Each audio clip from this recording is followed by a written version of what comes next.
Every time you go grocery shopping, you tell yourself this trip will be cheaper.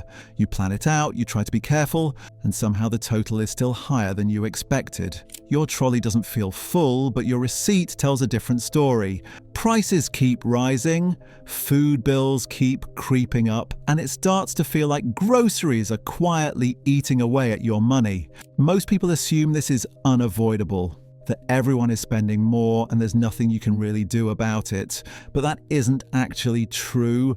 Some people manage to keep their grocery bills surprisingly low, without cutting meals or living on bland food. They're not using secret discounts, they've built simple habits that change how they shop. In this video, I'm going to break down exactly how some Britons keep their grocery costs down and how you can do the same. And it starts with understanding why grocery shopping feels expensive in the first place. Why grocery shopping feels expensive, no matter what you do.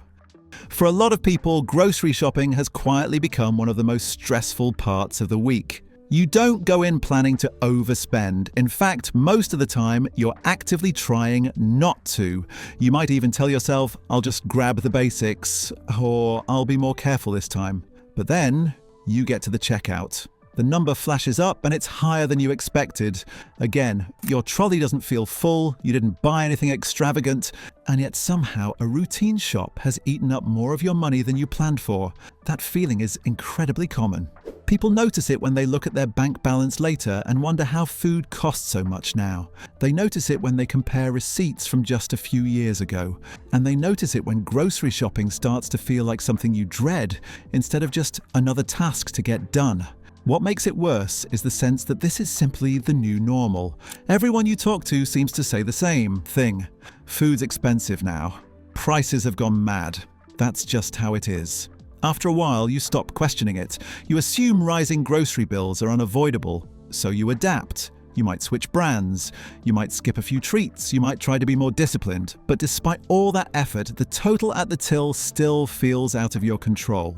Supermarkets play a big role in this feeling. Even if you've never really thought about it, they're familiar, comfortable, designed to feel routine and harmless. You walk the aisles on autopilot, picking up what you always pick up, trusting that if it's there, it must make sense to buy it. Nothing about the experience screams, you're about to overspend. But quietly, behind the scenes, every part of the shop is designed to encourage you to spend a little more often. Here's the key thing most people never stop to question. If grocery bills were only about rising prices, then everyone's food costs would be increasing in roughly the same way. But they're not. Some households are managing to keep their grocery bills noticeably lower than others, even shopping in the same supermarkets, buying similar foods and feeding similar families. They're not immune to price rises, they're just doing a few things differently, and it's not because they're extreme discipline to the point of misery or living off the bare minimum. Most of them don't feel deprived at all. The real issue is that most shoppers aren't overspending because they're careless. They're overspending because they've never been shown how small everyday habits quietly add up. Grocery shopping feels expensive not because you're failing, but because you've been shopping on autopilot in a system designed to reward that behavior. Once you understand why it feels this way, it becomes much easier to see where the money is really going and how some people manage to stop it leaking out of their budget every single week. The one number. That changes everything. A food budget. For many people, the idea of having a food budget sounds sensible in theory but difficult in real life. Most shoppers feel like they already have a rough idea of what they spend, or they tell themselves they're generally careful, so putting a fixed number on food feels restrictive or unnecessary. Food doesn't feel optional in the same way other spending does, so budgeting it can feel uncomfortable or even unrealistic. But this is one of the clearest differences between people who struggle with grocery bills and people who don't. Households that keep their grocery costs low don't just try to spend less and hope for the best. They know exactly how much they're aiming to spend. It might be a weekly amount or a monthly one, and it doesn't have to be perfect or rigid, but it is clear in their mind before they ever step into a shop. Without a budget, grocery shopping becomes vague. You walk in hoping things won't add up too badly, reacting to prices as you see them and making decisions based on what feels reasonable in the moment. The problem is that supermarkets are very good at making almost everything feel reasonable, especially when you don't have a clear limit guiding your choices. Once a food budget is in place, the entire experience changes. Every item suddenly has context.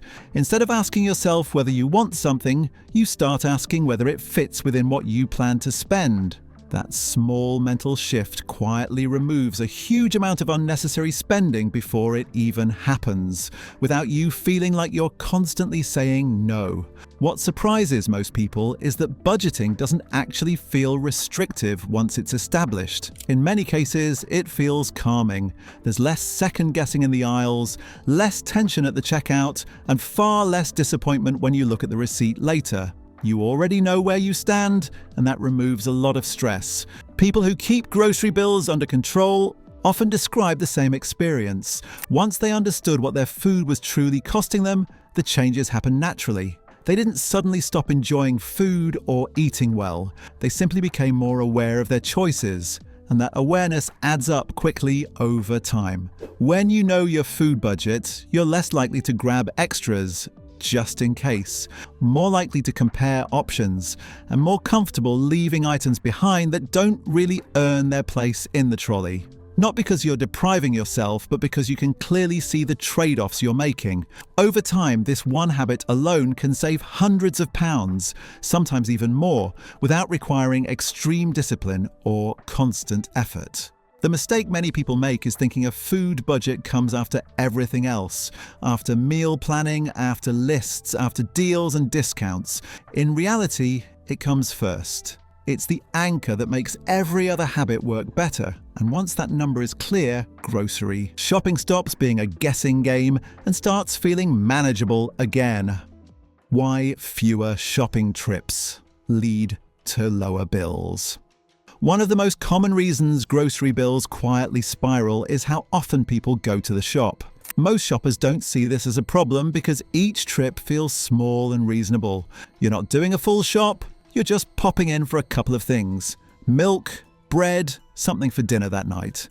On its own, that doesn't feel expensive. The problem is that grocery spending doesn't grow in one big, obvious jump. It grows in small, forgettable moments. Every time you step into a supermarket, you're surrounded by hundreds of decisions, promotions, and distractions designed to encourage you to add just one more item. Even when you go in with good intentions, it's incredibly easy to walk out with more than you planned. These extra purchases often happen when you're busy, tired, or short on time. After work, between school runs, or on the way home, you're more likely to choose convenience over value. Ready-made meals, snacks, and quick fixes start to feel justified, especially when you just want to get in and out. None of these choices feel reckless, but they steadily push your food bill higher week after week. People who manage to keep grocery costs low tend to shop less often. Many of them aim for one main shop each week rather than several smaller trips.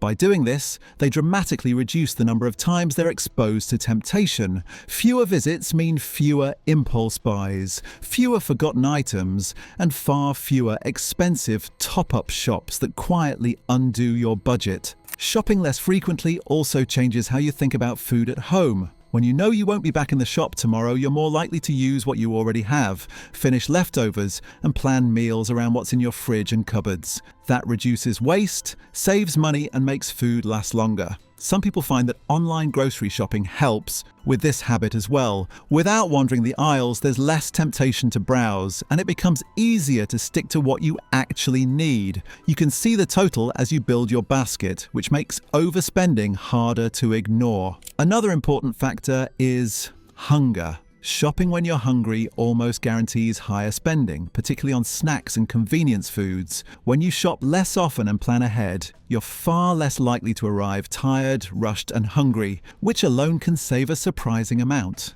Reducing how often you shop isn't about depriving yourself or being overly strict. It's about limiting the number of chances your budget has to be chipped away. Over time, this single habit can make a noticeable difference without you feeling like you're constantly trying harder. And once you're shopping less often, the next habit becomes much easier, because what you eat and how you plan meals suddenly starts to matter a lot more. The simple meals that keep costs predictable. When people hear that some households keep grocery bills low by eating simple meals, it can sound vague or even unrealistic. Simple compared to what? The reality becomes much clearer when you look at what those meals actually are, because they're not unusual or extreme. They're the same everyday meals many people across the UK already eat, just repeated more deliberately. Households that spend less on groceries tend to eat very predictable breakfasts. Instead of constantly switching things up, they stick to one or two options each week. Meals like porridge with milk, toast with eggs or peanut butter, or a basic bowl of cereal with fruit. These are cheap, filling, and made from ingredients that last. Because breakfast stays consistent, it's easy to buy exactly what's needed without wasting money on impulse breakfast items or convenience options. Lunch follows the same pattern. Rather than buying food out or trying something different every day, low-cost households rely on repeatable lunches.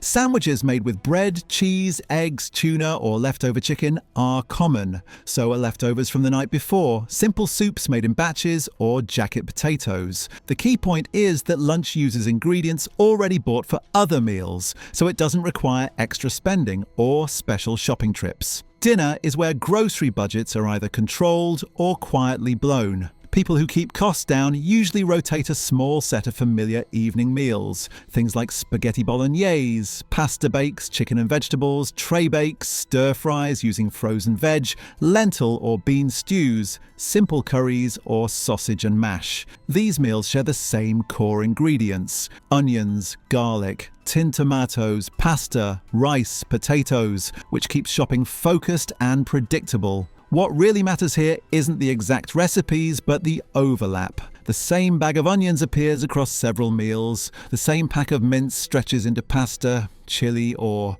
cottage pie. The same vegetables are used for dinners, lunches, and soups. That overlap keeps shopping lists shorter and stops money being spent on ingredients that only get used once and forgotten. If this sounds familiar so far, and you're starting to recognize your own shopping habits in this, take a moment to like the video and subscribe to the channel. It helps more people find practical, realistic advice like this, and it makes sure you don't miss future videos that break grocery costs down in the same straightforward way. Another reason this approach works so well is decision fatigue. When you come home tired and already know what's for tea, you're far less likely to order takeaway or grab expensive convenience food. The decision has already been made, which saves both money and mental energy. People who shop this way don't plan every meal perfectly. They leave space for leftovers, simple fallback meals, or flexible nights. But even planning a handful of familiar meals is enough to stop grocery costs jumping around unpredictably.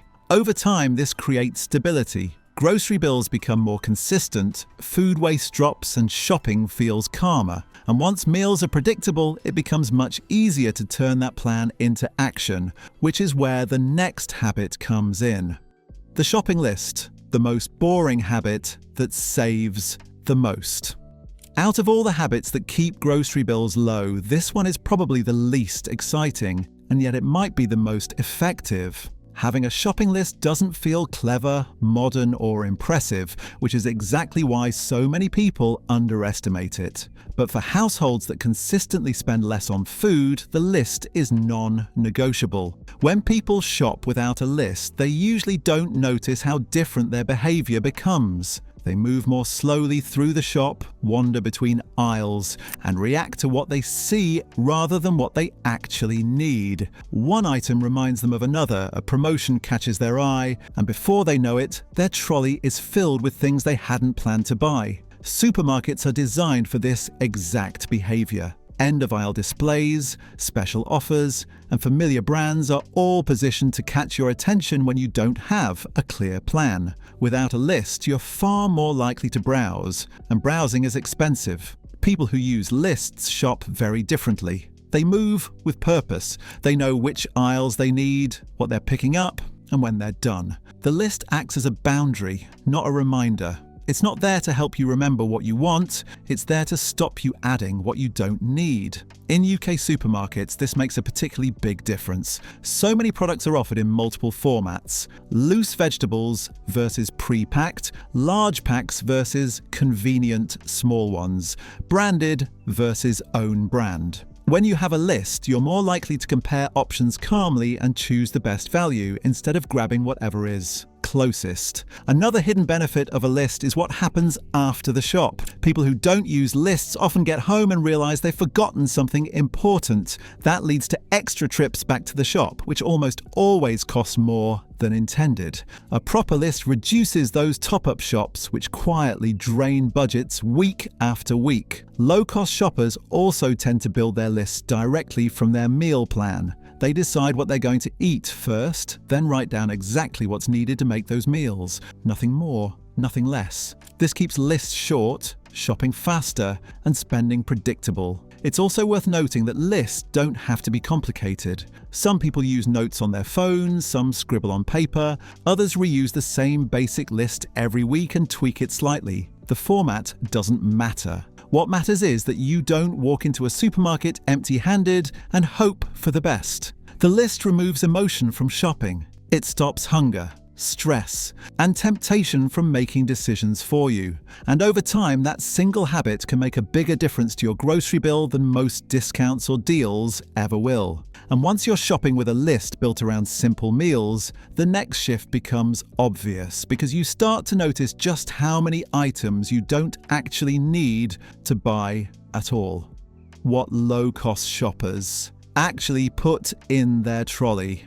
Once people start shopping less often, planning simple meals and sticking to a list, they usually notice something surprising. Their trolley looks much simpler than it used to. People who keep grocery bills low don't fill their trolley with dozens of different products. Instead, they rely on a small set of ingredients that can be used again and again across the week. At the center of most low-cost shops are basic cooking staples. Items like cooking oil, onions, and garlic appear week after week because they form the base of so many meals. These are not exciting purchases, but they make everything else easier. With just these few items, you can turn plain ingredients into proper meals, which reduces the temptation to rely on sauces, ready meals, or convenience foods that push costs up. Protein is where many shoppers overspend without realizing it, but low-cost households approach it differently. Rather than buying lots of different meats, they tend to stick to a few flexible options. A whole chicken is a common choice because it can cover several meals and even be used to make stock. Mince is another staple used for spaghetti bolognese, chili, cottage pie, or pasta bakes. Eggs are everywhere in low-cost shops because they work for breakfast, lunch, or a quick dinner. Tinned fish, especially tuna, is another favourite. Affordable, long-lasting, and easy to use. To make meals go further, many households regularly buy beans or lentils. These are used to bulk out mince dishes, form the base of soups and stews, or replace meat entirely for some meals. They're filling, cheap, and help reduce how much meat needs to be bought each week without anyone feeling short-changed. Vegetables are kept deliberately simple. Instead of buying lots of different fresh veg that risk going off, low-cost shoppers usually stick to a few reliable options like carrots, onions, and potatoes. These last well and work across many meals. Frozen vegetables are also a key part of keeping costs down. They're often cheaper, don't spoil, and can be added straight into stir-fries, pasta dishes, or as a side without any waste. Carbohydrates tend to be basic and versatile. Pasta, rice, and flour appear on many lists because they form the backbone of filling meals. Tinned tomatoes are another essential, used for pasta sauces, stews, soups, and curries. These items are inexpensive, store well, and allow you to cook a wide range of meals without constantly buying new products. Dairy is usually kept straightforward as well. Milk, butter, and cheese are often all that's needed. These add flavour, nutrition, and flexibility without pushing costs up unnecessarily. For snacks and quick energy, fruit and something like peanut butter often replace expensive packaged snacks, particularly in households with children. What all of these items have in common is that they earn their place in the trolley. Each one can be used multiple times across different meals without going to waste. Low-cost shoppers aren't buying cheap food. They're buying food that works hard and fits into a system. And once you start shopping this way, you naturally begin to notice something else in the supermarket. Not everything on the shelf offers the same value, and some choices quietly cost far more than others. Why flexible eaters spend less on food? One of the quiet habits that separates low-cost shoppers from everyone else is flexibility. People who spend less on groceries aren't rigid about what they eat every single week. They don't insist on the same meals, the same ingredients, or the same brands regardless of price. Instead, they adapt. And that adaptability saves them money over time. Many shoppers fall into the habit of buying the same items week after week without really checking the price. The same vegetables, the same cuts of meat, the same packs go straight into the trolley out of routine. When prices rise, they feel the impact immediately because nothing about their shopping changes to absorb it. Low-cost households do things differently. They pay attention to what's good value that week and adjust their meals around it. If carrots are cheap, they appear in more meals. If mushrooms are expensive, they get skipped. If chicken is on offer, it becomes the main protein for several dinners. This isn't about denying yourself foods you enjoy, it's about timing and substitution. A big part of this is understanding price per kilo, rather than relying on packaging or habit. In UK supermarkets, it's easy to grab pre-packed vegetables, small convenience portions, or quick cook options without noticing how much more they cost. Flexible shoppers slow down just enough to compare value and choose the option that makes sense, even if it means buying a slightly different version of what they planned. Seasonality plays a role too. Fruit and vegetables that are in season are almost always cheaper and better quality. Low-cost shoppers lean into this instead of fighting it. Apples instead of berries, root vegetables instead of out-of-season salads, citrus fruit in winter rather than expensive alternatives. Over time, this habit alone can shave a noticeable amount off the weekly shop. Flexibility also shows up in how meals are cooked. If mince is cheaper than other meats, it features more heavily. If beans or lentils are good value, they get used to stretch meals further.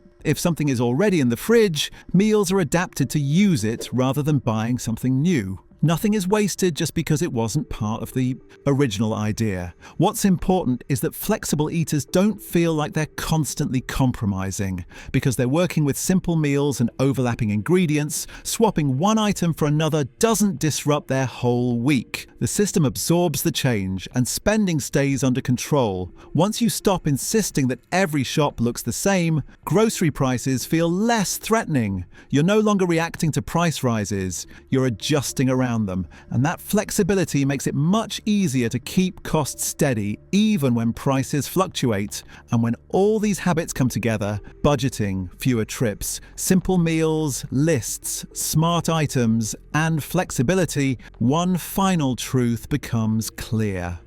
The real secret: systems beat willpower.